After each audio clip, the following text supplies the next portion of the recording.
ಎಲ್ಲರಿಗೂ ನಮಸ್ಕಾರ. ಮೊದಲನೇದಾಗಿ ಶಿವಮೂರ್ತಿ ಶಿವಾಚಾರ್ಯ ಮಹಾಸ್ವಾಮಿಗಳನ್ನು ಸ್ಮರಿಸುತ್ತಾ, ಪ್ರೀತಿಯ ಮಕ್ಕಳೇ, ನಾವು ಇಂದು ಇತಿಹಾಸ ವಿಭಾಗದ 5ನೇ ಪಾಠವಾದಂತಹ ಸಾಮಾಜಿಕ ಮತ್ತು ಧಾರ್ಮಿಕ ಸುಧಾರಣಾ ಚಳುವಳಿಗಳು ಎಂಬ ಪಾಠದ ಬಗ್ಗೆ ಬರುವಂತಹ ಕಲಿಕಾಂಶಗಳು ಯಾವುದು ಅಂತ ಮಕ್ಕಳಿಗೆ ನಾವು ನೋಡೋಣ. ಮೊದಲನೇದಾಗಿ ಬ್ರಹ್ಮ ಸಮಾಜದ ಸ್ಥಾಪನೆ ಮತ್ತು ಸುಧಾರಣೆಗಳು. ಬ್ರಹ್ಮ ಸಮಾಜವನ್ನು ಯಾವಾಗ ಸ್ಥಾಪನೆ ಮಾಡಿದರು, ಮತ್ತು ಅದರ ಸ್ಥಾಪಕ ಯಾರು, ಮತ್ತು ಈ ಒಂದು ಬ್ರಹ್ಮ ಸಮಾಜದಲ್ಲಿ ತಂದಂತಹ ಸುಧಾರಣೆಗಳು ಯಾವುವು ಅಂತೇಳಿ ಮಕ್ಕಳಿಗೆ ಈ ಒಂದು ಇದರಲ್ಲಿ ಪಾಠದಲ್ಲಿ ನಾವು ನೋಡ್ತೀವಿ. ಅದೇ ರೀತಿಯಾಗಿ ಆರ್ಯ ಸಮಾಜದ ಸ್ಥಾಪನೆ ಮತ್ತು ಸುಧಾರಣೆಗಳು ಅಂತೇಳಿ, ಅಂದರೆ ಆರ್ಯ ಸಮಾಜವನ್ನು ಯಾರು ಸ್ಥಾಪನೆ ಮಾಡಿದರು, ಎಷ್ಟರಲ್ಲಿ ಸ್ಥಾಪನೆ ಮಾಡಿದರು, ಮತ್ತು ಆರ್ಯ ಸಮಾಜ ಕೈಗೊಂಡಂತಹ ಸುಧಾರಣೆಗಳು ಯಾವುವು ಅಂತ ಮಕ್ಕಳಿಗೆ ಈ ಪಾಠದಲ್ಲಿ ನಾವು ನೋಡ್ತೀವಿ. ಅದೇ ರೀತಿಯಾಗಿ ಸತ್ಯಶೋಧಕ ಸಮಾಜದ ಪ್ರತಿಪಾದನೆಗಳು. ಸತ್ಯಶೋಧಕ ಸಮಾಜವನ್ನು ಯಾರು ಸ್ಥಾಪನೆ ಮಾಡಿದರು, ಎಷ್ಟರಲ್ಲಿ ಸ್ಥಾಪನೆ ಮಾಡಿದರು, ಅದರಲ್ಲಿರುವಂತಹ ಪ್ರತಿಪಾದನೆಗಳು ಯಾವುವು ಅಂತ ನೋಡ್ತೀವಿ. ಹಾಗೆ ರಾಮಕೃಷ್ಣ ಮಿಷನ್ನ ಪ್ರತಿಪಾದನೆಗಳು. ರಾಮಕೃಷ್ಣ ಮಿಷನನ್ನು ಯಾರು ಸ್ಥಾಪನೆ ಮಾಡಿದ್ರು, ಎಷ್ಟರಲ್ಲಿ ಸ್ಥಾಪನೆ ಮಾಡಿದ್ರು, ಅದರ ಮುಖ್ಯಾಂಶಗಳು ಯಾವುವು ಅಂತ ಮಕ್ಕಳನ್ನ ನೋಡ್ತೀವಿ.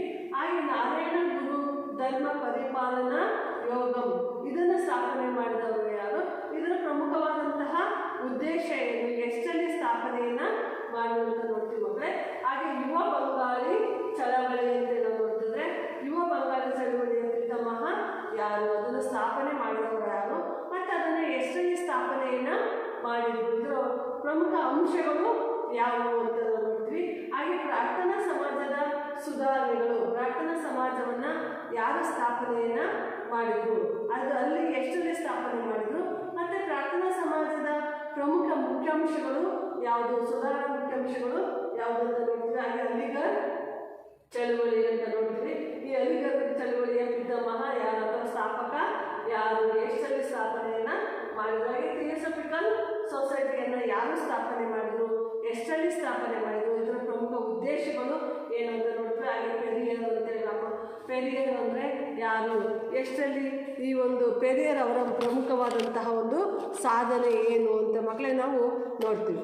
ಈಗ ಮೊದಲನೇದಾಗಿ ನಾವು ಬ್ರಹ್ಮ ಸಮಾಜದ ಸ್ಥಾಪನೆ ಮತ್ತು ಸುಧಾರಣೆಗಳಿಗಿಂತ ಇಂದಿನ ಒಂದು ಅದರ ಒಂದು ಸಾಮಾಜಿಕ ಸುಧಾರಣೆ ಮತ್ತು ಸುಧಾರಣಾ ಚಳವಳಿಗಳ ಒಂದು ಮುಖ್ಯಾಂಶಗಳ ಬಗ್ಗೆ ಮಕ್ಕಳು ತಿಳ್ಕೊಳ್ಳೋಣ.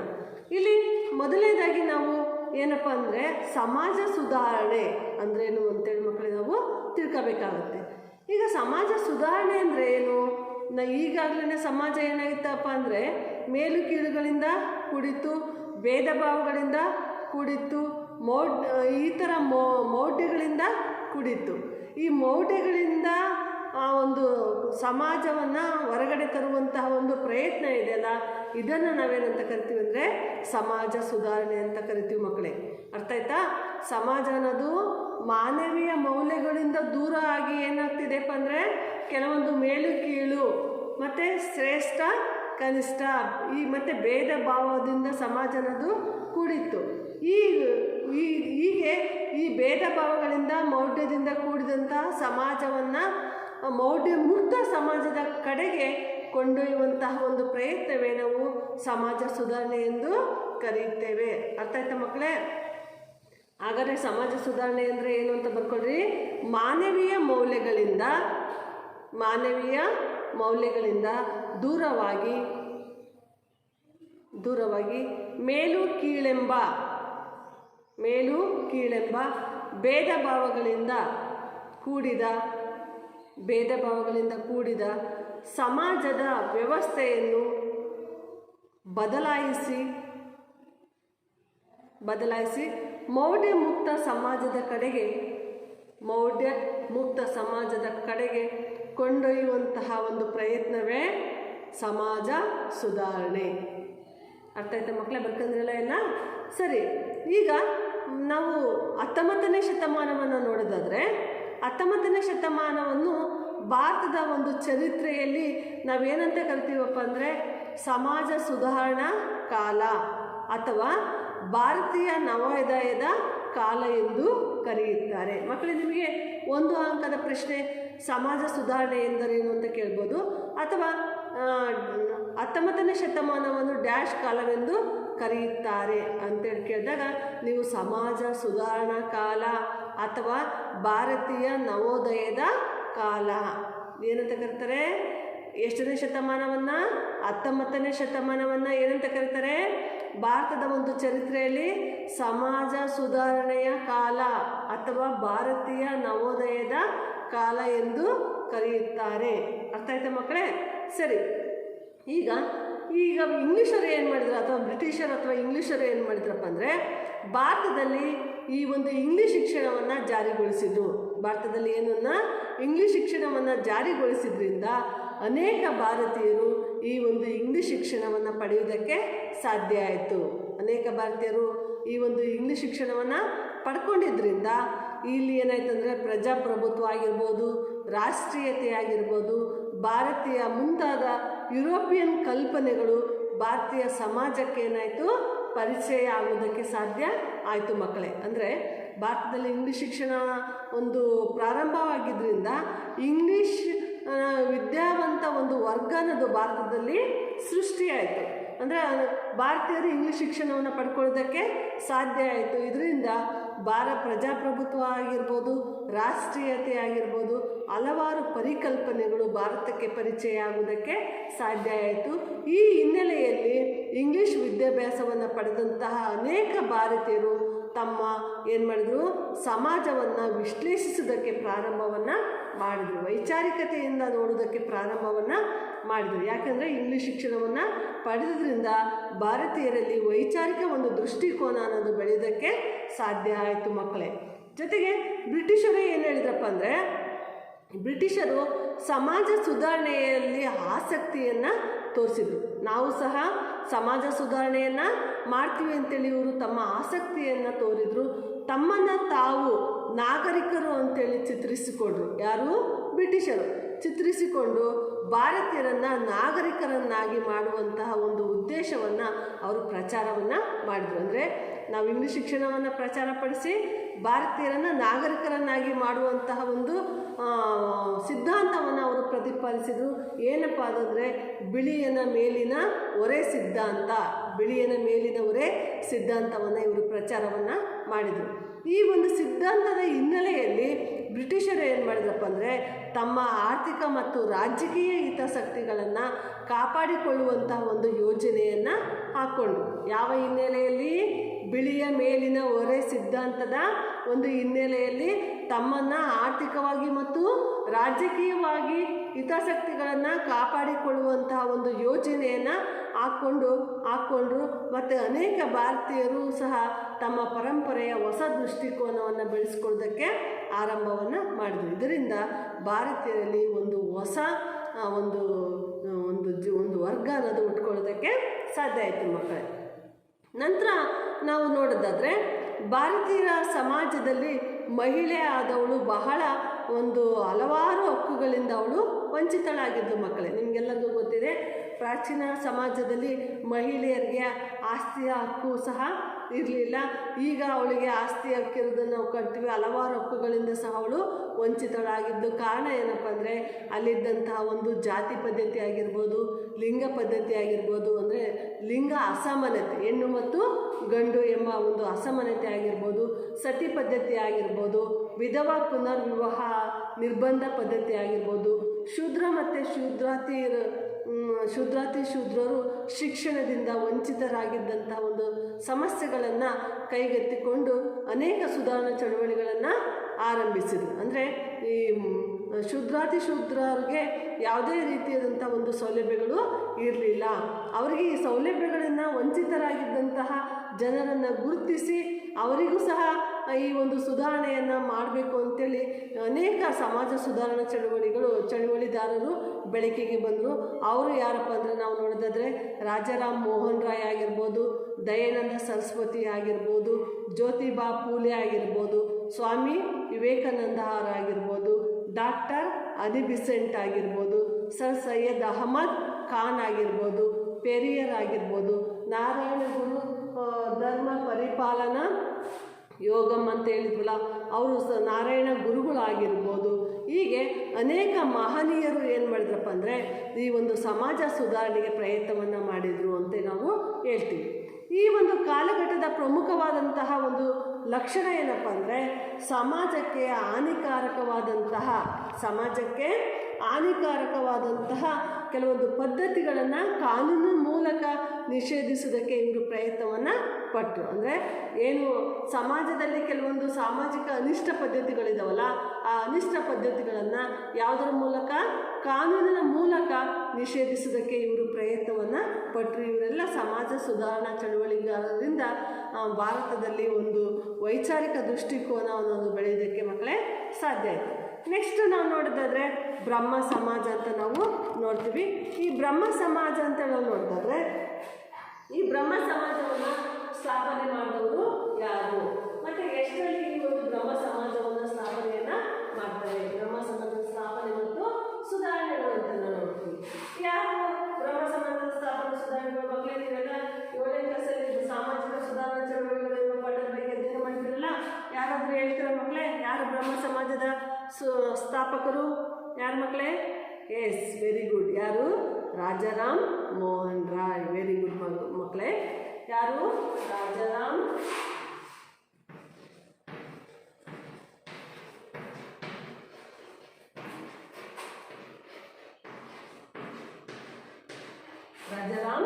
ಮೋಹನ್ ರಾಯ್ ಅವರು. ರಾಜಾರಾಮ್ ಮೋಹನ್ ರಾಯ್ ಅವರು ಈ ಒಂದು ಸಮಾಜ ಸುಧಾರಣೆಯನ್ನು ಜಾರಿಗೆ ತಂದರು. ಎಷ್ಟರಲ್ಲಿ? 1828ರಲ್ಲಿ ರಾಜಾರಾಮ್ ಮೋಹನ್ ರಾಯ್ ಅವರು ಈ ಒಂದು ಎಲ್ಲಿ ಅಂದರೆ ಕಲ್ಕತ್ತಾದಲ್ಲಿ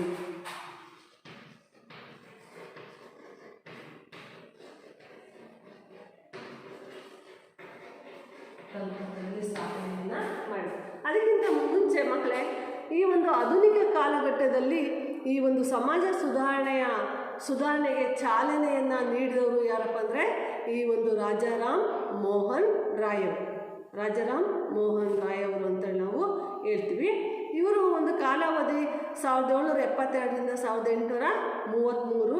ಇವರು ಸಂಸ್ಕೃತ ಸಾಹಿತ್ಯ, ಹಿಂದೂ ತತ್ವ ಮೀಮಾಂಸೆ, ಕುರಾನ್, ಪರ್ಷಿಯನ್ ಮತ್ತು ಅರೇಬಿಕ್ ಸಾಹಿತ್ಯ ಪ್ರಕಾರಗಳನ್ನು ಇವರು ಆ ಒಂದು ಪ್ರಕಾರಗಳಲ್ಲಿ ಇವರು ಪಾಂಡಿತ್ಯವನ್ನು ಹೊಂದಿದ್ರು. ಅನೇಕ ಭಾಷೆಗಳಲ್ಲಿ, ಅದರಲ್ಲಿ ಯಾವುದು ಅಂದರೆ ಸಂಸ್ಕೃತ ಆಗಿರ್ಬೋದು, ಸಾಹಿತ್ಯ, ಹಿಂದೂ ತತ್ವ ಮೀಮಾಂಸೆ, ಕುರಾನ್, ಪರ್ಷಿಯನ್ ಮತ್ತು ಅರೇಬಿಕ್ ಸಾಹಿತ್ಯ ಪ್ರಕಾರಗಳಲ್ಲಿ ಇವರು ತಮ್ಮದೇ ಆದಂತಹ ಒಂದು ಪಾಂಡಿತ್ಯವನ್ನು ಇವರು ಹೊಂದಿದ್ರು.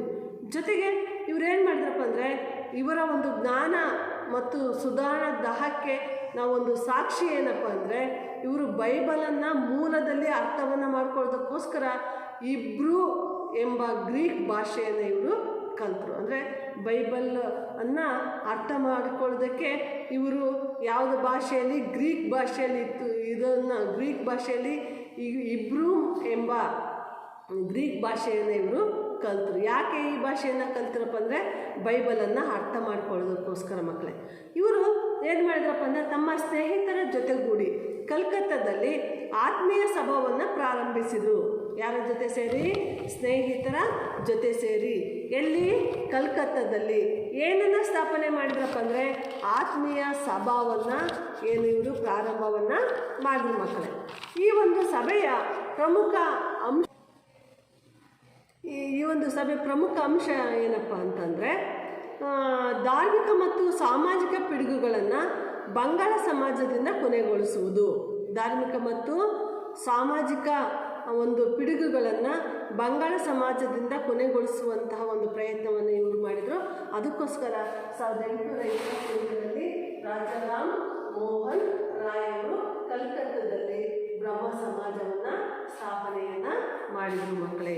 ನಂತರ ಇವರು ಜಾತಿ ಪದ್ಧತಿ ಮತ್ತು ಮೂಢನಂಬಿಕೆಗಳಿಂದ ಹಿಂದೂ ಧರ್ಮವನ್ನು ಶುದ್ಧಗೊಳಿಸುವುದು ಇವರ ಪ್ರಮುಖ ಅಂಶ ಆಗಿತ್ತು. ಯಾವ ಪದ್ಧತಿ? ಜಾತಿ ಪದ್ಧತಿ ಮತ್ತು ಮೂಢನಂಬಿಕೆ. ಜಾತಿ ಪದ್ಧತಿ ಮತ್ತು ಮೂಢನಂಬಿಕೆಗಳಿಂದ ಹಿಂದೂ ಸಮಾಜವನ್ನು ಶುದ್ಧಿಗೊಳಿಸುವುದು ಇವರ ಪ್ರಮುಖವಾದಂಥ ಕಾಳಜಿ ಆಗಿತ್ತು. ಹಿಂದೂ ಸಮಾಜವನ್ನು ಪುನರ್ ರೂಪಿಸುವಂತಹ ಒಂದು ಪ್ರಯತ್ನವನ್ನು ಮಾಡಿದರು. ಇದರ ಒಂದು ಇವರ ಒಂದು ಪ್ರಯತ್ನದ ಫಲವಾಗಿ ಈ ಏನಾಯ್ತಪ್ಪ ಅಂದರೆ ಗವರ್ನರ್ ಜನರಲ್ ಆದಂಥ ಯಾರು ವಿಲಿಯಂ ಬೆಂಟಿಕರ್ ಅವರ ಬೆಂಬಲದಿಂದ 1829ರಲ್ಲಿ ಇವರು ಸತಿ ಪದ್ಧತಿಯ ಆಚರಣೆಯನ್ನು ಕಾನೂನಾತ್ಮಕವಾಗಿ ನಿಷೇಧವನ್ನು ಮಾಡಿದರು. ಗವರ್ನರ್ ಜನರಲ್ ಆದಂತಹ ಯಾರು ವಿಲಿಯಂ ಬೆಂಟಿಕನ ನೇತೃತ್ವದಲ್ಲಿ ಇವರು ಏನು ಮಾಡಿದ್ರು, ಸತಿ ಪದ್ಧತಿಯ ಆಚರಣೆಯನ್ನು ಕಾನೂನಾತ್ಮಕವಾಗಿ ನಿಷೇಧವನ್ನು ಮಾಡಿದರು. ಮತ್ತು ಇವರು ಪತ್ರಿಕೋದ್ಯಮದ ಮೂಲಕವೂ ಸಹ ಜನರಲ್ಲಿ ವೈಚಾರಿಕತೆಯನ್ನು ಬೆಳೆಸೋದಕ್ಕೋಸ್ಕರ ಬಂಗಾಳಿ ಭಾಷೆಯಲ್ಲಿ ಸಂವಾದ ಕೌಮುದಿ ಎಂಬ ಪತ್ರಿಕೆಯನ್ನು ಆರಂಭಿಸಿದರು. ಯಾವ ಭಾಷೆಯಲ್ಲಿ? ಬಂಗಾಳಿ ಭಾಷೆಯಲ್ಲಿ.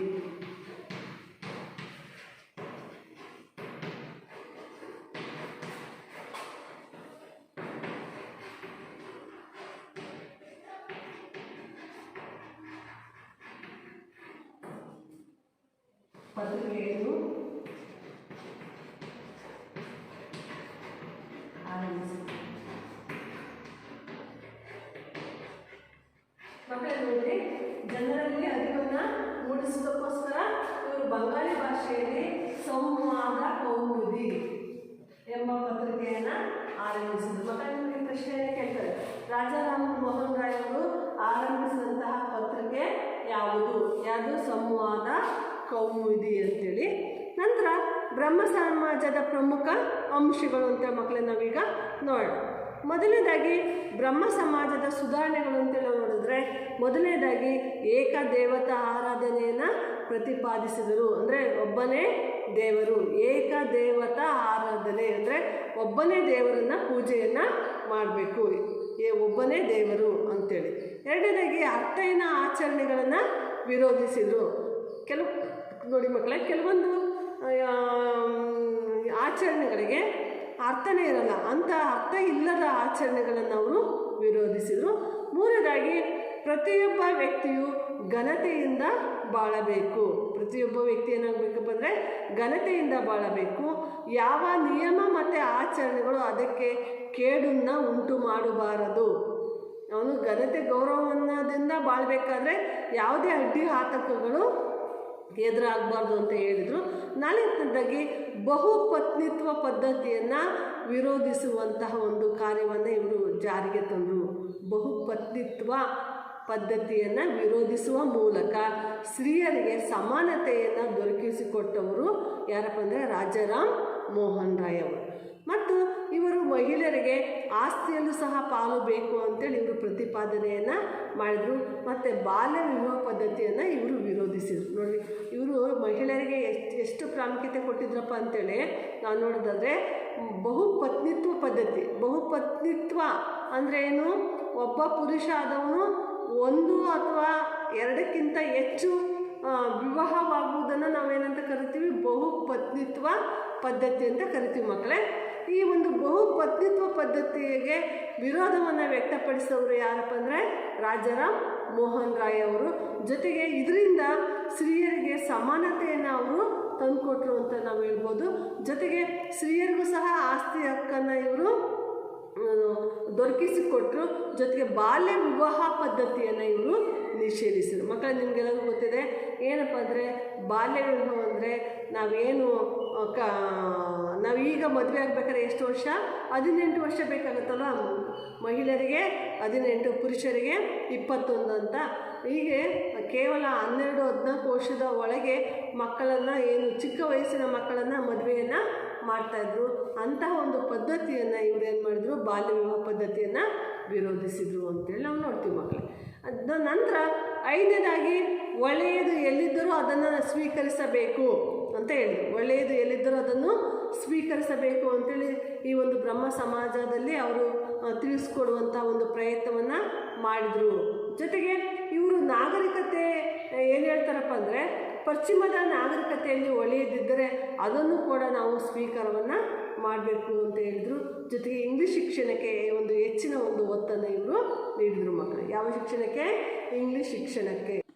ಈ ಒಂದು ಹಿನ್ನೆಲೆಯಲ್ಲಿ ರಾಜಾರಾಮ್ ಮೋಹನ್ ರಾಯ್ ಅವರು ಅನೇಕ ಒಂದು ಶಾಲೆಗಳನ್ನು ಕಲ್ಕತ್ತಾದಲ್ಲಿ ಆರಂಭ ಮಾಡಿದರು. ಇವರು ಕಲ್ಕತ್ತಾದಲ್ಲೇ ಏನು ಮಾಡಿದ್ರು? ಯಾವುದು ಸಂವಾದ, ಏನು ಕಲ್ಕತ್ತಾದಲ್ಲಿ ಈ ಒಂದು ಬ್ರಹ್ಮ ಸಮಾಜವನ್ನು ಸ್ಥಾಪನೆ ಮಾಡಿರ್ತಾನೆ. ಅದೇ ರೀತಿಯಾಗಿ ಕಲ್ಕತ್ತಾದಲ್ಲಿ ಅನೇಕ ಶಾಲಾ ಕಾಲೇಜುಗಳನ್ನು ಇವರು ಪ್ರಾರಂಭ ಮಾಡಿದ್ರು.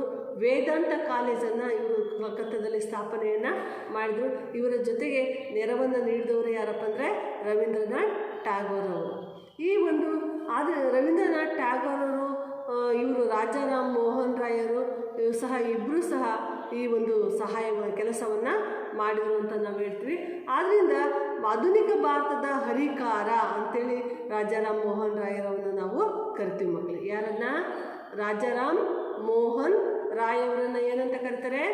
ಆಧುನಿಕ ಭಾರತದ ಹರಿಕಾರ.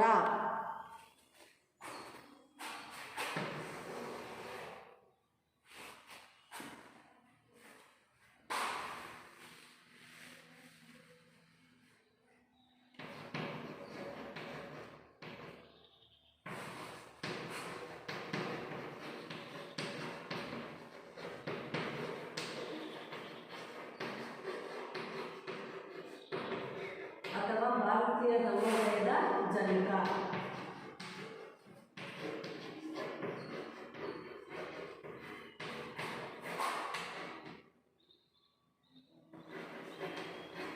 ಭಾರತೀಯ ನವೋದಯದ ಜನಕ.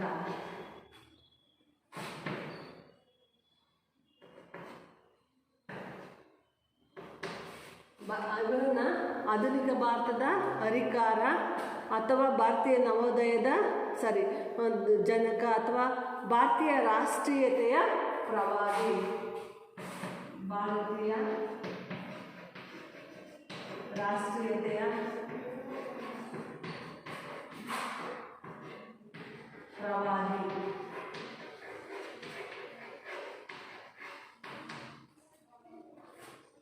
ಪುನರುಜ್ಜೀವನದ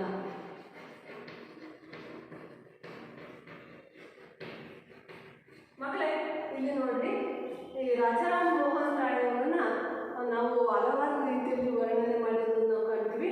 ಇವರನ್ನ ಆಧುನಿಕ ಭಾರತದ ಹರಿಕಾರ ಅಂತಲೂ ಸಹ ನಾವು ಕರಿತೀವಿ. ಜೊತೆಗೆ ಇವರನ್ನ ಭಾರತೀಯ ಪುನರುಜ್ಜೀವನದ ಜನಕ ಅಥವಾ ನವೋದಯದ ಜನಕ ಅಂತಲೂ ಸಹ ನಾವು ಕರಿತೀವಿ. ನಂತರ ಇವರನ್ನ ಭಾರತೀಯ ರಾಷ್ಟ್ರೀಯತೆಯ ಪ್ರವಾದಿ ಅಂತಲೂ ಸಹ ನಾವು ಇವರನ್ನ ಕರಿತೀವಿ. ಜೊತೆ ಹೀಗೆ ರಾಜಾರಾಮ್ ಮೋಹನ್ ರಾಯ್ ಅವರು ಬ್ರಹ್ಮ ಸಮಾಜಕ್ಕೆ ಅಪಾರವಾದಂತಹ ಒಂದು ಸೇವೆಯನ್ನು ಸಲ್ಲಿಸಿದವರು ಅಂತ ಮಕ್ಕಳೇ ಹೇಳ್ಬೋದು. ಇಷ್ಟು ಯಾರು ಬ್ರಹ್ಮ ಸಮಾಜದ ಸ್ಥಾಪಕ ಯಾರು ರಾಜಾರಾಮ್ ಮೋಹನ್ ರಾಯ್ ಅವರು ಮತ್ತು ಅವರ ಒಂದು ಜೀವನ ಚರಿತ್ರೆ, ಅವರ ಒಂದು ಕೊಡುಗೆಗಳು ಏನು ಅಂತೇಳಿ ಮಕ್ಕಳೇ ನಾವು ನೋಡಿದ್ವಿ. ನಿಮಗೆ ಇದರಲ್ಲಿ ಏನಾದರೂ ಡೌಟ್ಸ್ ಇದ್ದರೆ ಮತ್ತೆ ನೀವು ಪ್ರಶ್ನೆಯನ್ನು ಕೇಳಿ ಉತ್ತರವನ್ನು ಪಡೆಯಬಹುದು. ನಂತರ ಯುವ ಬಂಗಾಳಿ ಚಳುವಳಿ.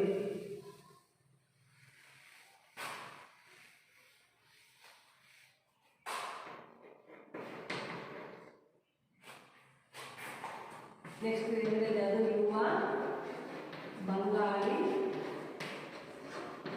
ಚಳವಳಿ.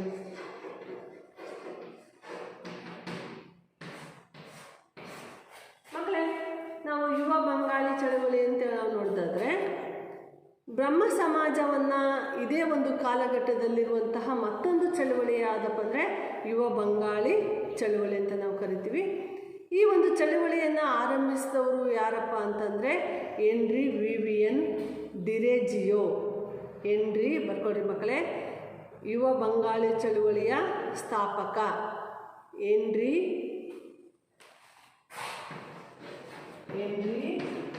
ವಿವಿಯನ್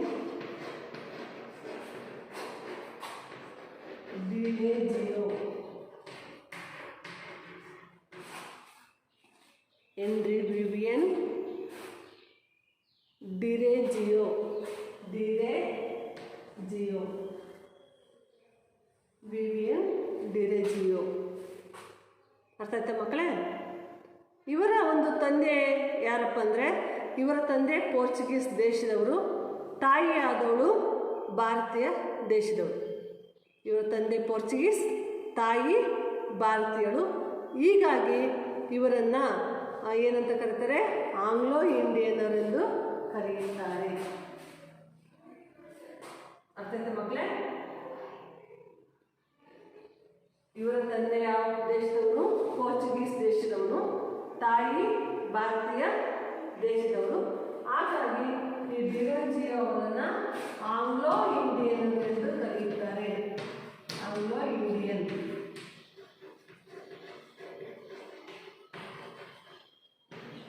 ಮಕ್ಕಳೇ, ಆಂಗ್ಲೋ ಇಂಡಿಯನ್ ಅಂತ ಯಾರು ಕರೀತಾರೆ? ಯಾರಾದರೂ ಗೊತ್ತಿದೆನಾ? ಯಾರಾದರೂ ಹೇಳ್ತೀರಾ? ಗೊತ್ತಿಲ್ವಾ? ಸರಿ.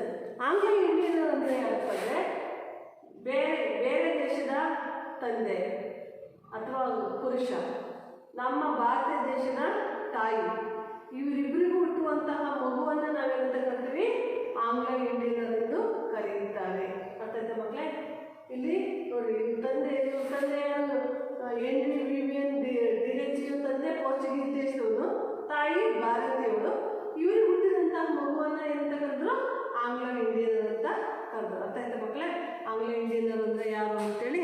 ಸರಿ, ಈಗ 1826ರಿಂದ 1831ರವರೆಗೆ ಇವರು ಕಲ್ಕತ್ತಾದ ಒಂದು ಕಾಲೇಜಿನಲ್ಲಿ ಅಧ್ಯಾಪಕರಾಗಿ ಕೆಲಸವನ್ನು ಮಾಡಿದರು. ಇವರ ಒಂದು ಅಧ್ಯಾಪಕರಾಗಿ ಇವರು ಸೇವೆಯನ್ನು ಸಲ್ಲಿಸಿದ್ರಿಂದ ಇವರ ಒಂದು ಬೋಧನಾ ಶಕ್ತಿಗೆ ಒಳಗಾಗದೇ ಇರುವಂತಹ ವಿದ್ಯಾರ್ಥಿಗಳೇ ಇಲ್ಲ ಅಂತೇಳಿ ಮಕ್ಕಳೇ ಹೇಳ್ಬೋದು. ಅಷ್ಟು ಮಕ್ಕಳಿಗೆ ಅರ್ಥವಾಗುವಂಥ ರೀತಿಯಲ್ಲಿ ಅವರು ಬೋಧನೆಯನ್ನು ಮಾಡ್ತಾಯಿದ್ರು. ಮತ್ತು ಆದ್ದರಿಂದ ಅನೇಕ ವಿದ್ಯಾರ್ಥಿಗಳು ಇವರ ನಿಷ್ಠಾವಂತ ಅನುಯಾಯಿಗಳು ಆಗಿದ್ದರು ಅಂತ ಹೇಳ್ಬೋದು. ತಮ್ಮ ವಿದ್ಯಾರ್ಥಿಗಳು ಮತ್ತು ಸಹವರ್ತಿಗಳಲ್ಲಿ ಇವರು ತಮ್ಮ ಆಲೋಚನಾ ಶಕ್ತಿಯನ್ನು ಬೆಳೆಸುವಂತಹ ಒಂದು ಕ್ರಮವನ್ನು ಇವರು ಪ್ರಚಾರವನ್ನು ಮಾಡಿದರು. ವಿದ್ಯಾರ್ಥಿಗಳಲ್ಲಿ ವೈಚಾರಿಕ ಮನೋಭಾವನೆಯನ್ನು ಬೆಳೆಸುವುದಕ್ಕೆ ಇವರು ಪ್ರಯತ್ನವನ್ನು ಪಟ್ಟರು. ಜೊತೆಗೆ ಹೊಸ ಶಿಕ್ಷಣ ಪದ್ಧತಿಯನ್ನು ಭಾರತದಲ್ಲಿ ಜಾರಿಗೆ ತರಬೇಕು ಅಂತೇಳಿ ಇವರು ಪ್ರಯತ್ನವನ್ನು ಪಟ್ಟರು. ಅದಕ್ಕೋಸ್ಕರ ಹೊಸ ಒಂದು ಶಿಕ್ಷಣ ಪದ್ಧತಿಯನ್ನು ಅಂದರೆ ಹೊಸ ಪಾಠ್ಯಪುಸ್ತಕಗಳನ್ನು ರೂಪಿಸೋದಕ್ಕೆ ಇವರು ಅನೇಕ ಶ್ರಮವನ್ನು ವಹಿಸಿದ್ರು ಮಕ್ಕಳೇ.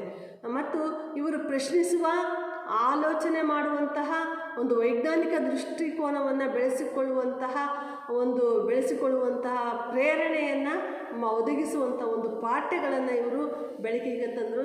ಇದರಿಂದ ಇವರು ಅನೇಕ ಸಂಪ್ರದಾಯವಾದಿಗಳ ಒಂದು ಕೋಪಕ್ಕೆ ಗುರಿಯಾಗುವಂತಹ ಒಂದು ಅವಕಾಶಗಳು ಬಂದವು. ಅಂದರೆ ಭಾರತೀಯರಲ್ಲಿ ಏನಾಯ್ತಂದರೆ ಒಂದು ವೈಜ್ಞಾನಿಕ ದೃಷ್ಟಿಕೋನವನ್ನು ಬೆಳೆಸ್ಕೊಳ್ಳೋದಕ್ಕೆ ಇವರು ಅವಕಾಶವನ್ನು, ಪಠ್ಯಪುಸ್ತಕಗಳನ್ನು ಇವರು ಬೆಳಕಿಗೆ ತಂದರು. ಇದರಿಂದ ಸಂಪ್ರದಾಯಸ್ಥ ಭಾರತೀಯರು ಇವರ ಒಂದು ಆಕ್ರೋಶಕ್ಕೆ ಗುರಿಯಾದರು ಅಂತ ಮಕ್ಕಳೇ ನಾವು ಹೇಳ್ಬೋದು. ಆದರೂ ಸಹ ಇವರು ಎದೆಗುಂದದೆ ಏನು ಮಾಡಿದ್ರಪ್ಪ ಅಂದರೆ ಅಕಾಡೆಮಿಕ್ ಅಸೋಸಿಯೇಷನ್ ಬರ್ಕೊಡ್ರಿ ಮಕ್ಕಳೇ. ಅಕಾಡೆಮಿಕ್ ಅಸೋಸಿಯೇಷನ್ 1820ರಲ್ಲಿ ಈ ಒಂದು ಚರ್ಚಾ ವೇದಿಕೆಯನ್ನು ಕಟ್ಟುವ ಮೂಲಕ ಹೊಸ ಸಂವೇದನೆಗಳನ್ನು ಇವರು ಹುಟ್ಟುಹಾಕಿದರು. ಅಂದರೆ ಈ ಒಂದು ಚರ್ಚಾ ವೇದಿಕೆಯನ್ನು ಇವರು ಪ್ರಾರಂಭ ಮಾಡಿದರು. ಅನೇಕ ನೋಡ್ರಿ ಸಂಪ್ರದಾಯವಾದಿಗಳ ಕೆಂಗಣ್ಣಿಗೆ ಗುರಿಯಾದರೂ ಸಹ ಇವರು ಒಂದು ಚರ್ಚಾ ವೇದಿಕೆಯನ್ನು ಪ್ರಾರಂಭವನ್ನು ಮಾಡಿದರು. ಅದು ಯಾವುದಪ್ಪ ಅಂದರೆ ಅಕಾಡೆಮಿಕ್ ಅಸೋಸಿಯೇಷನ್ 1828ರಲ್ಲಿ ಇವರು ಪ್ರಾರಂಭವನ್ನು ಮಾಡಿದರು. ಇದರ ಮೂಲಕ ಭಾರತೀಯರಲ್ಲಿ ಹೊಸ ದೃಷ್ಟಿಕೋನವನ್ನು ಬೆಳೆಸೋದಕ್ಕೆ ಇವರು ಅವಕಾಶವನ್ನು ಮಾಡಿಕೊಟ್ರು ಅಂತ ಮಕ್ಕಳೇ ನಾವು ಹೇಳ್ಬೋದು. ಜೊತೆಗೆ ಇವರು ಇನ್ನೊಂದು ಯುವ ಬಂಗಾಳಿ ಚಳವಳಿ ಪ್ರಕೃತಿ ಮತ್ತು ಮಾನವೀಯತೆ, ದೇವರು ಮುಂತಾದಂತಹ ಒಂದು ವಿಷಯಗಳನ್ನು ಕುರಿತು ಚರ್ಚೆ ಮತ್ತು ಸಂವಾದಗಳನ್ನು ಇವರು ನಡೆಸಿದರು. ಮೂಢನಂಬಿಕೆಗಳ ತುಂಬಿದಂತಹ ಸಾಮಾಜಿಕ ಮೌಢ್ಯಚಾರಗಳನ್ನೇ ಮುಳುಗಿದ್ದಂತಹ ಸಮಾಜಕ್ಕೆ ಪರಿಹಾರ ಇರುವುದು ಎಲ್ಲರೂ ವೈಜ್ಞಾನಿಕವಾಗಿ ನೋಡುವಂಥ ಒಂದು ದೃಷ್ಟಿಕೋನವನ್ನು ಬೆಳೆಸ್ಕೊಂಡಾಗ ಮಾತ್ರ ಸಾಧ್ಯ ಅಂತೇಳಿ ಇವರು ಪ್ರಚಾರವನ್ನು ಮಾಡಿದರು. ಅಂದರೆ ಮೂಢನಂಬಿಕೆಗಳಿಂದ ಹೊರಗಡೆ ಬರಬೇಕಾದ್ರೆ ಎಲ್ಲರೂ ಸಹ ಈ ಒಂದು ವೈಚಾರಿಕ ದೃಷ್ಟಿಕೋನವನ್ನು ಅವರು ನೋಡುವಂಥ ಒಂದು ದೃಷ್ಟಿಕೋನವನ್ನು ಬದಲಾಯಿಸ್ಕೊಂಡಾಗ ಮಾತ್ರ ಆ ಒಂದು ಸಂಪ್ರದಾಯಗಳಿಂದ ಹೊರಗಡೆ ಬರೋದಕ್ಕೆ ಸಾಧ್ಯ ಅಂತ ಹೇಳಿದರು. ಜೊತೆಗೆ ಮಹಿಳಾ ಹಕ್ಕುಗಳ ಪ್ರತಿಪಾದಕರು ಸಹ ಇವರು ಆಗಿದ್ದರು. ಜಾತಿ ಪ್ರೇರಿತ ಶೋಷಣೆ ವಿರುದ್ಧ ಇವರು ಹೋರಾಟವನ್ನು ಮಾಡಿದರು. ಮತ್ತು ಈ ಒಂದು ಹೋರಾಟ ಅನ್ನೋದು ಹೊಸ ಚಳುವಳಿಯಾಗಿ ಬೆಳಕಿಗೆ ಬಂತು.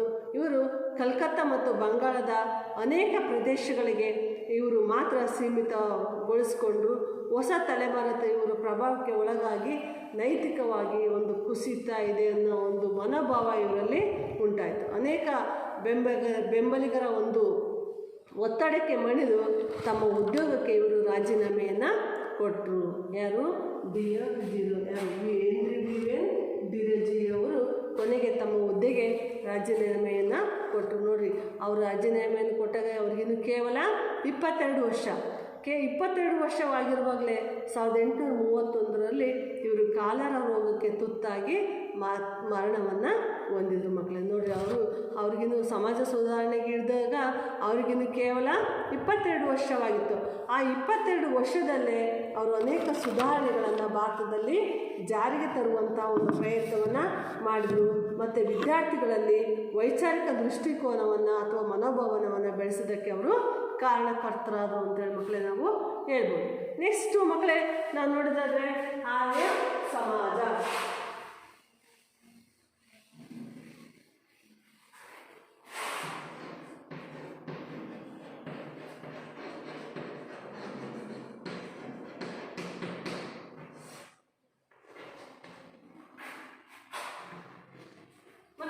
ನೆಕ್ಸ್ಟ್ ನಾವು ನೋಡಿದ್ರೆ ಆರ್ಯ ಸಮಾಜವನ್ನು ನೋಡ್ತೀವಿ. ಈ ಒಂದು ಆರ್ಯ ಸಮಾಜವನ್ನು 1875ರಲ್ಲಿ ಯಾರಪ್ಪ ಅಂದರೆ ದಯಾನಂದ ಸರಸ್ವತಿ.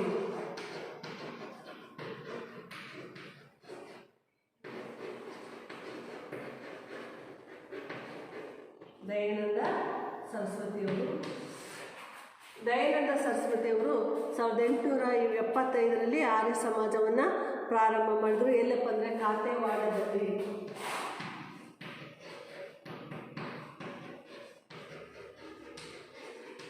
ನೋಡಿ ಮಕ್ಕಳೇ, ನಿಮಗೆ ಪ್ರಶ್ನೆ ಕೇಳ್ತಾರೆ, ಆರ್ಯ ಸಮಾಜದ ಸ್ಥಾಪಕ ಯಾರು? ದಯಾನಂದ ಸರಸ್ವತಿ. ಎಷ್ಟರಲ್ಲಿ ಸ್ಥಾಪನೆ ಮಾಡಿದ್ರು? 1875ರಲ್ಲಿ. ಎಲ್ಲಿ ಸ್ಥಾಪನೆ ಮಾಡಿದ್ರು ಅಂತ ಹೇಳಿದಾಗ ಇಲ್ಲಿ ಕಾತೆವಾಡದಲ್ಲಿ. ಯಾವ ಸಮಾಜವನ್ನು? ಆರ್ಯ ಸಮಾಜವನ್ನು ಪ್ರಾರಂಭವನ್ನು ಮಾಡಿದರು ಅಂತ ಮಕ್ಕಳೇ ನೀವು ನೆನ್ಪಿಟ್ಕೋಬೇಕಾಗತ್ತೆ. ಮತ್ತು ಪರೀಕ್ಷೆಯ ದೃಷ್ಟಿಯಿಂದ ಕೇಳಿದಂತಹ ಪ್ರಶ್ನೆಗಳಿಗೆ ನೀವು ಉತ್ತರವನ್ನು ಬರೀಬೇಕಾಗುತ್ತೆ.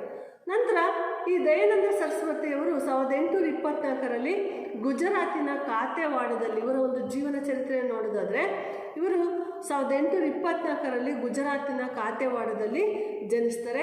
ಇವರ ಒಂದು ಮೂಲ ಹೆಸರು, ಇವರ ಒಂದು ಆರಂಭಿಕ ಹೆಸರು ಯಾವುದಪ್ಪ ಅಂದರೆ ಮೂಲಶಂಕರ. ಇವರ ಒಂದು ಆರಂಭಿಕ ಹೆಸರೇನು? ಮೂಲಶಂಕರ. ಇವರ ತಂದೆ ಅಂಬಾಶಂಕರ ತಿವಾರಿ. ಮಕ್ಕಳೇ ಬರ್ಕೊಳ್ರಿ, 1824ರಲ್ಲಿ ಜನನ.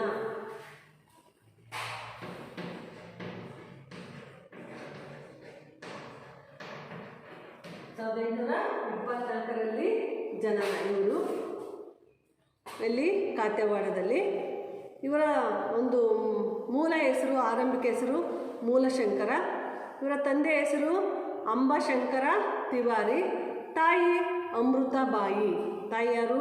ಅಮೃತಾಬಾಯಿ. ಇವರು ಇಂಗ್ಲೀಷ್ ವಿದ್ಯಾಭ್ಯಾಸದ ಕಡೆಗೆ ಇವರು ಹೆಚ್ಚು ಆಸಕ್ತಿಯನ್ನು ಮಕ್ಕಳು ಇವರು ತೋರಲಿಲ್ಲ.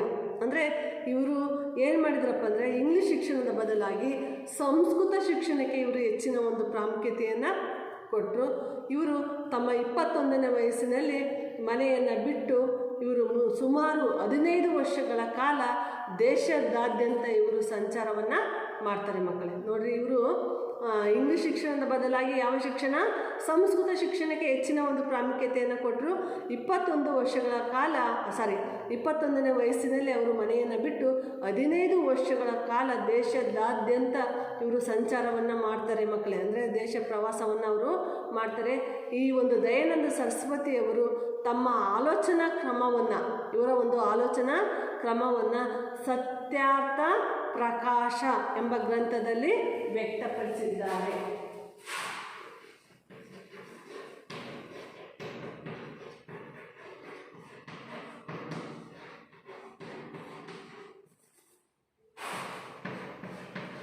ಇವರು ಬರೆದಂತಹ ಗ್ರಂಥ ಯಾವುದಂದ್ರೆ ಸತ್ಯಾರ್ಥ ಪ್ರಕಾಶ. ಇವರು ಈ ಒಂದು ಸತ್ಯಾರ್ಥ ಪ್ರಕಾಶ ತಮ್ಮ ಆಲೋಚನಾ ಕ್ರಮವನ್ನು ಈ ಒಂದು ಗ್ರಂಥದಲ್ಲಿ ಅವರು ಬರೆದಿರೋದನ್ನು ಮಕ್ಕಳೇ ನಾವು ಕಾಣ್ತೀವಿ. ಜೊತೆಗೆ ಆಧುನಿಕ ಭಾರತದ ಸಮಸ್ಯೆಗಳಿಗೆ ಪರಿಹಾರಗಳು ವೇದಗಳಲ್ಲಿದೆ ಅಂತ ಅವರು ಹೇಳಿದರು. ಆಧುನಿಕ ಸಮಸ್ಯೆಗಳಿದ್ದಾವಲ್ಲ, ಆ ಒಂದು ಸಮಸ್ಯೆಗಳಿಗೆ ಪರಿಹಾರ ಅನ್ನೋದು ಎಲ್ಲಿದೆಪ್ಪ ಅಂದರೆ ವೇದಗಳಲ್ಲಿದೆ ಅಂತ ಹೇಳಿದರು. ಈ ಹಿನ್ನೆಲೆಯಲ್ಲಿ ಅವರು ವೇದಗಳಿಗೆ ಮರಳಿ ಅಂತೇಳಿ ಘೋಷಣೆಯನ್ನು ಹೇಳಿದರು. ವೇದಗಳಿಗೆ ಮರಳಿ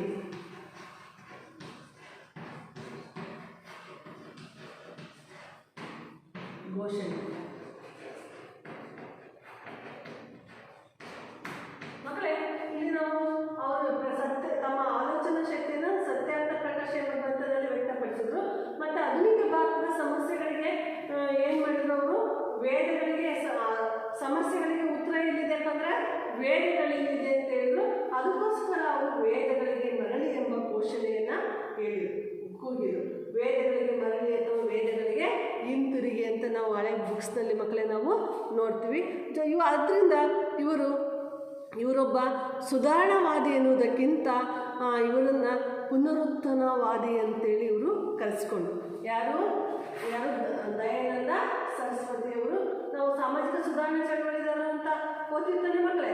ಅದರಿಂದ ಇವರನ್ನು ಸುಧಾರಣವಾದಿ ಎನ್ನುವುದಕ್ಕಿಂತ ಪುನರುತ್ಥಾನವಾದಿ ಅಂತೇಳಿ ಹಲವಾರು ಜನರು ಇವರನ್ನು ಕರೆದ್ರು. ಇವರು 1877ರಲ್ಲಿ ಈ ಒಂದು ಆರ್ಯ ಸಮಾಜದ ಒಂದು ಕೇಂದ್ರ ಕಚೇರಿಯನ್ನು ಎಲ್ಲಿ ಇದು ಮಾಡಿದ್ರಪ್ಪ ಅಂದರೆ ಲಾಹೋರ್ನಲ್ಲಿ ಒಂದು ಕೇಂದ್ರ ಕಚೇರಿ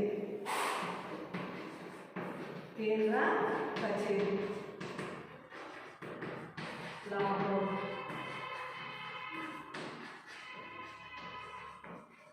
ಇವರು ಆರ್ಯ ಸಮಾಜದ ಒಂದು ಕೇಂದ್ರ ಕಚೇರಿಯನ್ನು ಎಲ್ಲಿ ತೆರೆದ್ರಪ್ಪ ಅಂದರೆ ಲಾಹೋರ್ನಲ್ಲಿ ತೆರೆದ್ರು. ಮತ್ತು ಇವರು ಒಂದು ಹೇಳಿದ್ರು, ಏನಪ್ಪ ಅಂದರೆ ವೇದಗಳು ಮಾತ್ರ ಪ್ರಾಮಾಣಿಕೃತ ಎಂಬುದನ್ನು ಇವರು ಸಾರಿದರು. ವೇದಗಳು ಮಾತ್ರ ಪ್ರಾಮಾಣಿಕೃತ ಅಥವಾ ವೇದಗಳು ಮಾತ್ರ ಸತ್ಯ ಅಂತೇಳಿ ಇವರು ಬೋಧನೆಯನ್ನು ಮಾಡಿ. ನೆಕ್ಸ್ಟ್ ಮಕ್ಕಳೇ, ಆರ್ಯ ಸಮಾಜ ಕೆಲವೊಂದು ಉದ್ದೇಶಗಳನ್ನು ಒಳಗೊಂಡಿದೆ. ಆ ಉದ್ದೇಶಗಳು ಯಾವುದಂತ ನಾವೀಗ ಮಕ್ಕಳೇ ನೋಡೋಣ. ಇಲ್ಲಿ ಎಲ್ಲ ಹಿಂದೂಗಳು ರೂಪವಿಲ್ಲದ ಒಬ್ಬನೇ ದೇವರಲ್ಲಿ ನಂಬಿಕೆ ಇಡಬೇಕು. ಆರ್ಯ ಸಮಾಜದ ಪ್ರಮುಖ ಉದ್ದೇಶಗಳು ನೋಡಿ, ಅರ್ಥ ಮಾಡ್ಕೊಂಡ್ರೆ ಮಕ್ಕಳೇ. ಆರ್ಯ ಸಮಾಜದ ಪ್ರಮುಖ ಉದ್ದೇಶಗಳು ಒಂದು ಏನಪ್ಪ ಅಂದರೆ ಎಲ್ಲ ಹಿಂದೂಗಳು ರೂಪವಿಲ್ಲದ ಒಬ್ಬನೇ ದೇವರಲ್ಲಿ ನಂಬಿಕೆ ಇಡಬೇಕು. ಅಂದರೆ ದೇವರು ಒಬ್ಬನೇ, ಅವನಿಗೆ ಆಕಾರ ಇಲ್ಲ, ರೂಪವಿಲ್ಲ. ಆ ಒಂದು ದೇವರನ್ನು ಎಲ್ಲರೂ ಸಹ ನಂಬಿಕೆಯನ್ನು ಇಡಬೇಕು ಅಂತ ಹೇಳಿದರು. ಆಮೇಲೆ ಎರಡನೇದಾಗಿ, ಹುಟ್ಟಿನಿಂದ ಯಾರು ಶೂದ್ರರು ಅಲ್ಲ ಅಥವಾ ಬ್ರಾಹ್ಮಣರೂ ಅಲ್ಲವೆಂದು ಜಾತಿ ಆಧಾರವನ್ನು ಅವರು ತಿರಸ್ಕರಿಸಿದರು. ಹುಟ್ಟಿನಿಂದ ಯಾರು ಶೂದ್ರರು ಅಲ್ಲ, ಬ್ರಾಹ್ಮಣರು ಅಲ್ಲ ಅಂತೇಳಿ ಅವರು ಜಾತಿ ಪದ್ಧತಿಯನ್ನು ಅವರು ತಿರಸ್ಕರಿಸಿದರು ಮಕ್ಕಳೇ. ಮೂರನೇದಾಗಿ, ಅಂತರ್ಜಾತಿ ವಿವಾಹವನ್ನು ಪ್ರೋತ್ಸಾಹಿಸಿದರು. ನೋಡಿರಿ, ಇವರು ಅಂದರೆ ಯಾರು ಬ್ರಹ್ಮ ಸಮಾಜ ಸ್ಥಾಪಕ ರಾಜಾರಾಮ್ ಮೋಹನ್ ರಾಯ್ ಅವರು ಏನು ಮಾಡಿದ್ರಪ್ಪ ಅಂದರೆ ಬಹುಪತ್ನಿತ್ವ ಪದ್ಧತಿಯನ್ನು ತೆಗೆದುಹಾಕಿದ್ರು. ಮಹಿಳೆಯರಿಗೆ ಹೆಚ್ಚಿನ ಒಂದು ಸ್ಥಾನಮಾನವನ್ನು ಕೊಟ್ಟರು. ಹಾಗೆ ದಯಾನಂದ ಸರಸ್ವತಿಯವರು ಏನು ಮಾಡಿದ್ರಪ್ಪ ಅಂದರೆ ಅಂತರ್ಜಾತಿ ವಿವಾಹಕ್ಕೆ ಪ್ರೋತ್ಸಾಹವನ್ನು ಕೊಟ್ಟರು. ಜೊತೆಗೆ ಇವರು ಸಹ ಬಹುಪತ್ನಿತ್ವ ಪದ್ಧತಿ ಮತ್ತು ಬಾಲ್ಯ ವಿವಾಹ ಪದ್ಧತಿಯನ್ನು ತಿರಸ್ಕರಿಸಿದರು. ಇವರು ಸಹ ಯಾರು ರಾಜಾರಾಮ್ ಮೋಹನ್ ರಾಯ್ ಅವರು ಸಹ ಬಹುಪತ್ನಿತ್ವ ಪದ್ಧತಿ ಮತ್ತು ಬಾಲ್ಯ ವಿವಾಹ ಪದ್ಧತಿಯನ್ನು ನಿಷೇಧ ಮಾಡಿದ್ರಲ್ವ. ಹಾಗೆ ದಯಾನಂದ ಸರಸ್ವತಿಯವರು ಸಹ ಬಹುಪತ್ನಿತ್ವ ಪದ್ಧತಿ ಮತ್ತು ಬಾಲ್ಯ ವಿವಾಹ ಪದ್ಧತಿಯನ್ನು ಅವರು ಸಹ ತಿರಸ್ಕರಿಸಿದರು. ಮತ್ತು ಐದನೇದಾಗಿ ಸ್ತ್ರೀ ಮತ್ತು ಪುರುಷರು ಸಮಾನರು ಅಂತೇಳಿ ಬೋಧನೆಯನ್ನು ಮಾಡಿದರು. ಸ್ತ್ರೀ ಮತ್ತು ಪುರುಷರು ಸಮಾನರು ಅಂತೇಳಿ ಬೋಧನೆಯನ್ನು ಮಾಡಿದರು. ಆರನೇದಾಗಿ ವೇದಗಳು ಮಾತ್ರ ಶ್ರೇಷ್ಠ. ವೇದಗಳು ಮಾತ್ರ ಶ್ರೇಷ್ಠ. ಪ್ರಾಚೀನ ಪವಿತ್ರ ಗ್ರಂಥಗಳನ್ನು ಅಧ್ಯಯನವನ್ನು ಮಾಡಬೇಕು ಅಂತೇಳಿ ಅವರು ಹೇಳಿದರು ಮತ್ತು ಬೋಧಿಸಬೇಕು ಅಂತ ಹೇಳಿದರು. ಅದಕ್ಕೋಸ್ಕರ ಇಸ್ಲಾಂ ಮತ್ತು ಕ್ರೈಸ್ತ ಧರ್ಮಕ್ಕೆ ಮತಾಂತರಗೊಂಡವರನ್ನು ಮತ್ತೆ ಹಿಂದೂ ಧರ್ಮಕ್ಕೆ ಸೇರಿಸಿಕೊಳ್ಳುವಂಥ ಒಂದು ಪ್ರಯತ್ನವನ್ನು ಇವರು ಮಾಡಿದರು. ಅಂದರೆ ಕ್ರಿಶ್ಚಿಯನ್ ಧರ್ಮಕ್ಕೆ ಮತಾಂತರವನ್ನು, ಅಂದರೆ ಕ್ರೈಸ್ತ ಧರ್ಮಕ್ಕೆ ಮತಾಂತರ ಹೊಂದಿದವರನ್ನು ಮತ್ತೆ ಹಿಂದೂ ಧರ್ಮಕ್ಕೆ ಸೇರಿಸಿಕೊಳ್ಳುವ ಮೂಲಕ ಇವರು ಹಿಂದೂ ಧರ್ಮಕ್ಕೆ ಒಂದು ಹೆಚ್ಚಿನ ಒಂದು ಪ್ರಾಮುಖ್ಯತೆಯನ್ನು ನೀಡಿದರು. ಜೊತೆಗೆ ಗೋವುಗಳ ರಕ್ಷಣೆಗೋಸ್ಕರ ಗೋ ರಕ್ಷಣಾ ಸಂಘವನ್ನು ಇವರು ಪ್ರಾರಂಭವನ್ನು ಮಾಡಿದರು. ಗೋವುಗಳ ರಕ್ಷಣೆಗೋಸ್ಕರ ಗೋ ರಕ್ಷಣಾ ಸಂಘವನ್ನು ಇವರು ಸ್ಥಾಪನೆಯನ್ನು ಮಾಡಿದರು. ನಂತರ ಆರ್ಯ ಸಮಾಜ ಅನ್ನೋದು 1921ರ ವೇಳೆಗೆ ಎಷ್ಟು ಲಕ್ಷ ಅನುಯಾಯಿಗಳನ್ನು ಒಳಗೊಂಡಿತ್ತು ಅಂದರೆ ಮಕ್ಕಳೇ 5 ಲಕ್ಷ ಅನುಯಾಯಿಗಳನ್ನು ಆರ್ಯ ಸಮಾಜ ಅನ್ನೋದು ಒಳಗೊಂಡಿತ್ತು. ಇವರ ಒಂದು ಮರಣದ ನಂತರ ಪ್ರಸಿದ್ಧವಾದಂತಹ ದಯಾನಂದ ಆಂಗ್ಲೋ ವೇದಿಕ್ ಕಾಲೇಜನ್ನು ಇವರ ಮರಣ ನಂತರ ದಯಾನಂದ ಆಂಗ್ಲೋ ವೇದಿಕ್ ಕಾಲೇಜನ್ನು 1886ರಲ್ಲಿ ಪ್ರಾರಂಭವನ್ನು ಮಾಡಿದರು. ಸೊ ಇಷ್ಟರಲ್ಲಿ 1886ರಲ್ಲಿ ಈ ಒಂದು ಕಾಲೇಜನ್ನು ಪ್ರಾರಂಭವನ್ನು ಮಾಡಿದರು. ಹಾಗೆ ದಯಾನಂದ ಹಾಗೆ ಹರಿದ್ವಾರದಲ್ಲಿ ಇವರು ಗುರುಕುಲ ವಿಶ್ವವಿದ್ಯಾಲಯವನ್ನು ಸಹ ಆರಂಭವನ್ನು ಮಾಡಿದರು. ಭಾರತೀಯ ರಾಷ್ಟ್ರೀಯ ಹೋರಾಟದ ಒಂದು ಸಂದರ್ಭದಲ್ಲಿ ತ್ರಿವಾದಿಗಳಾದಂತಹ ಲಾಲಾ ಲಜಪತ ರಾಯ್ ಅವರು ಆರ್ಯ ಸಮಾಜದ ತತ್ವಗಳಿಂದ ಪ್ರೇರಣೆಯನ್ನು ಪಡ್ಕೊಂಡ್ರು. ಇಷ್ಟು ಮಕ್ಕಳೇ ಒಂದು ಯಾವುದು ಬ್ರಹ್ಮ ಸಮಾಜ, ಇನ್ನೊಂದು ಯಾವುದು ಆರ್ಯ ಸಮಾಜ. ಅರ್ಥ ಆಗಿದೆಯಾ ಮಕ್ಕಳೇ? ನೆಕ್ಸ್ಟು ಈಗ ನಾವು ಗೃಹ ಪಾಠವನ್ನು ಮಕ್ಕಳೇ ಇವತ್ತಿನ ಪಾಠಕ್ಕೆ ಸಂಬಂಧಪಟ್ಟಂತೆ ನಾನು ಗೃಹ ಪಾಠವನ್ನು ಕೊಡ್ತೀನಿ. ನೀವೆಲ್ಲರೂ ಸಹ ಬರ್ಕೊಂಬರ್ಬೇಕು.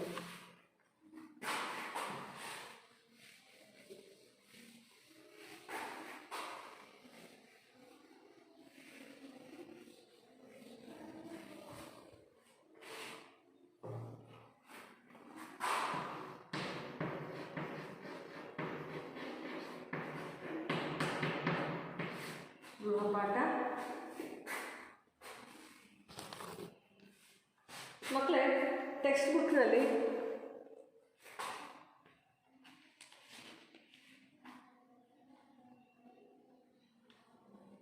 ಮಕ್ಕಳೇ ಟೆಕ್ಸ್ಟ್ ಬುಕ್ಕು ಭಾಗ 1 ಟೆಕ್ಸ್ಟ್ ಬುಕ್ಕಲ್ಲಿ ಪೇಜ್ ನಂಬರ್ 50. ಅದರಲ್ಲಿ ಒಂದನೇ ಮೇನಲ್ಲಿ ಕೆಳಗಿನ ವಾಕ್ಯಗಳಲ್ಲಿ ಖಾಲಿ ಬಿಟ್ಟ ಸ್ಥಳಗಳನ್ನು ಸೂಕ್ತ ಉತ್ತರಗಳಿಂದ ತುಂಬಿರಿ ಅಂತಿದೆಯಲ್ಲ. ಆದರೆ ಒಂದನೇ ಪ್ರಶ್ನೆ, 19ನೇ ಶತಮಾನ ಡ್ಯಾಶ್ ಕಾಲವೆಂದು ಕರೆಯಲಾಗಿದೆ. ಬುಕ್ಸ್ ಒಳಗೆ ಬರೀತಿರಲ್ವಾ. ಎರಡನೇ ಪ್ರಶ್ನೆ, ರಾಜಾರಾಮ್ ಮೋಹನ್ ರಾಯರು ಡ್ಯಾಶ್ ಪತ್ರಿಕೆಯನ್ನು ಆರಂಭಿಸಿದರು.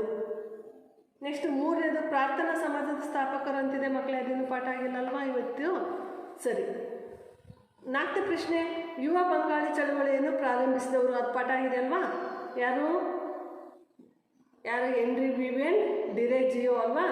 ಯುವ ಬಂಗಾಳಿ ಚಳವಳಿಯನ್ನು ಪ್ರಾರಂಭಿಸಿದವರು ಡ್ಯಾಶ್. ಅಲ್ಲಿಗೆ 1, 2 ಮತ್ತು 4ನೇ ಪ್ರಶ್ನೆ, ಈ 3 ಪ್ರಶ್ನೆ ಬರಬೇಕು. ನೆಕ್ಸ್ಟ್ ಕೆಳಗಿನ ಪ್ರಶ್ನೆಗೆ ಗುಂಪುಗಳ 2ನೇ ಭಾಗ, ಕೆಳಗಿನ ಪ್ರಶ್ನೆಗೆ ಗುಂಪುಗಳಲ್ಲಿ ಚರ್ಚಿಸಿ ಉತ್ತರವನ್ನು ಬರೀರಿ ಅಂತ ಇದೆಲ್ಲ ಮಕ್ಕಳೇ. ಅದು ಬರೀತೀನಿ. 1, ಬ್ರಹ್ಮ ಸಮಾಜದ ಬೋಧನೆಗಳಾದವು.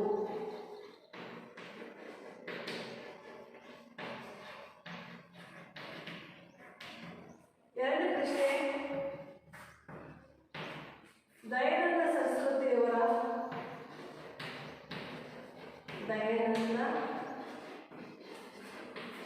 ಸರಸ್ವತಿಯವರ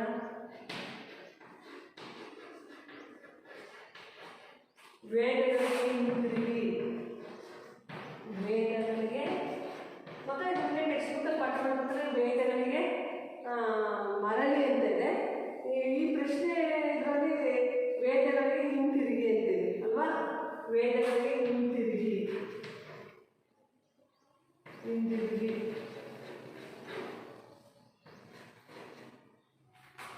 ಎನ್ನುವ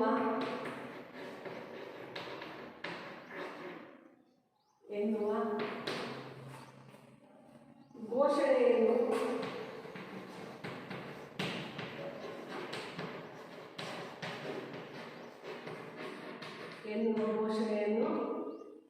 ವಿಶ್ಲೇಷಿಸಿ.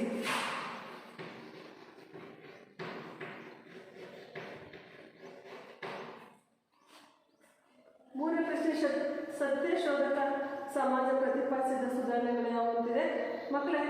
ಇವತ್ತು ನಾನು ಮಾಡಿರುವಂತಹ ಪಾಠಕ್ಕೆ ಸಂಬಂಧಪಟ್ಟಂತೆ ಎರಡನೇ ವಿಭಾಗದಲ್ಲಿ ವಿಷಯಗಳನ್ನು ಮಾತ್ರ ನಾನು ಕೊಟ್ಟಿದ್ದೀನಿ. ಒಂದು ಬ್ರಹ್ಮ ಸಮಾಜದ ಬೋಧನೆಗಳ್ಯಾವು, ಎರಡನೇದು ದಯಾನಂದ ಸರಸ್ವತಿಯವರು ವೇದಗಳಿಗೆ ಹಿಂತಿರುಗಿ ಎನ್ನುವ ಘೋಷಣೆಯನ್ನು ವಿಶ್ಲೇಷಿಸಿ ಅಂತ ಇದೆ ಮಕ್ಕಳೇ. ಆ ಒಂದು ಈ ಎಲ್ಲ ಒಂದು ಪ್ರಶ್ನೆಗಳಿಗೆ ಉತ್ತರವನ್ನು ನೀವು ಬರೆದು ನಿಮ್ಮ ಶಿಕ್ಷಕರ ಒಂದು ಸಹಿಯನ್ನು ಪಡಿಬೇಕು. ಏನಾದರೂ ನಿಮಗೆ ಅರ್ಥ ಆಗದೇ ಇದ್ದಲ್ಲಿ ನೀವು ಫೋನ್ ಮೂಲಕ ನಮ್ಮ ಹತ್ರ ನೀವು ತಿಳ್ಕೊಬೋದು. ವಂದನೆಗಳು.